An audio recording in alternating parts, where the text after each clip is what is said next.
Hi, so Lone Canner is back here again, and we've got yes, we have a barrel. This is from Below the Salt, which you recall I did a review of this thing once before from one of the expressions that Greg Culp, the master distiller, who used to be at Tugboat Captain, he's actually right here off the frame, but he's shy and he doesn't want to be in it. But be that as it may, he brought the barrel over, and no, I'm not going to drink the whole thing. I just thought I'd bring it in for some atmosphere for a change. What we've got here today is one of the rums that he's going to produce in a little while. Doesn't really have a name yet, but it is at 57.5%, and there's some very interesting details for it. But I wanted to let you know a little bit more about some of the other stuff that the guy does. This is a rum that I can't really review because it is a 37.5% cocoa infused rum, but I got to tell you, there's nothing added to this thing aside from the cocoa. It tastes like a digestif. It's one of the best I've ever tried. And the family is stealing it left, right, and center. So this is going to be finished in no time flat. This monster here is the one that I looked at in my introduction to the company that is on another one of these videos that is at 77% unaged straight off the still. This thing is a monster. I'm scared of it, but I'm just going to leave it here for now. And what we're looking at today is what's actually in the barrel. Now, Below the Salt, which, as you recall, has its own little history on how the name got made, they've got a double retort pot still. They're using a mixture of Demerara and Guatemalan sugar crystals, which is essentially the crystalline, the residue of the first centrifuge, as far as I know. And it essentially is there for a sort of like a rendered cane juice almost, but not quite.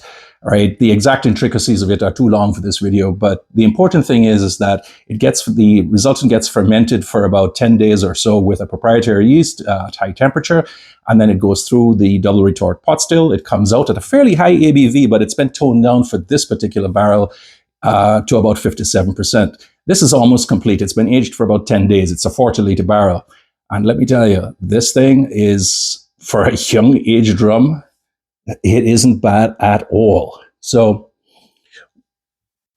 I tried it about 3 or 4 times this whole day. And the one thing that comes out of it is that it's a little bit like a cognac, perhaps like a really nice aged brandy. And for something that's only been aged for 10 days, that's really quite something. There's a little bit of everything in there. There's some wax, some crayons. There's a little bit of hogo in the background there. There is I don't know what the ester count is, but it's certainly kind of like right up there because you're getting a lot of salt and sweet. It's dark, it's tawny.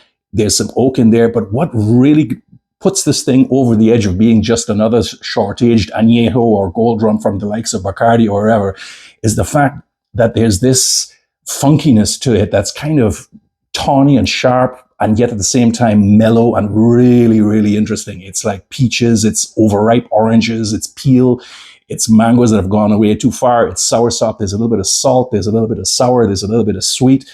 And I mean, overall, this thing really, really smells nice. And actually, if you leave it standing just a little bit more, you can even get a little bit of marzipan. Now, there's a little bit of dryness to it. Remember, this is coming straight out of the barrel, so there's a little bit of sediment and residue at the bottom here, which is going to be gone by the time they do this thing for a commercial basis.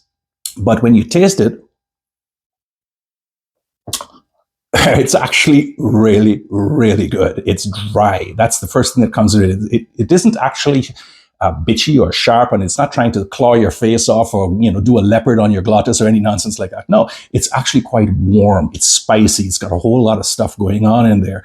I mean, the spices are now starting to really come out here. So we're talking about vanilla, cinnamon, a touch of nutmeg. There's the same sort of rotten fruits and hogoness or funkiness to it, but again, dialed down. It's mellow. And it's definitely doesn't give you the idea that it's an unaged rum, and it certainly looks a little bit better than something that has just been aged a mere 10 days. It actually gives you, this thing would go up well against something that's like 5-6 years old. It really is that good. So I could taste this all day. The sweetness is what really kind of like melds everything quite nice. And nothing's been added to it. You have to understand that, but it really does taste really good. Oh man, it's good. This is going to come out into the Canadian market probably in another 2 to 3 months. This still kind of like mellowing around in the barrel. It's actually part of a Solera system. that Mr. Culp uses, but be that as it may, there are going to be more production notes coming out on this that we are going to want to know a lot about. And quite frankly, I think it's a fascinating piece of work by a Canadian distillery that we really should be watching. And that's not to say that there aren't others out there. I mean, we have talked about, whatever it is. There's the Romero boys in Calgary. There is Ironworks that's out there in the Maritimes and so on. And there's others that I haven't even begun to start trying yet, even though I have samples for a lot of them. But since I've got this here right now, since this is actually going to come to market, since you can order some of this stuff online, I think it is actually worth your time to kind of like take a look and see what they've got to offer, because it really is worth it for me. And I'm not saying that just because he's got a gun to my head from the off the camera side over here, or he wants to beat the shit out of me with this thief that he's got here. But anyway, that's it for today. And thanks for listening, and take care, everybody, and have a really, really good Valentine's Day. Take care. Bye-bye.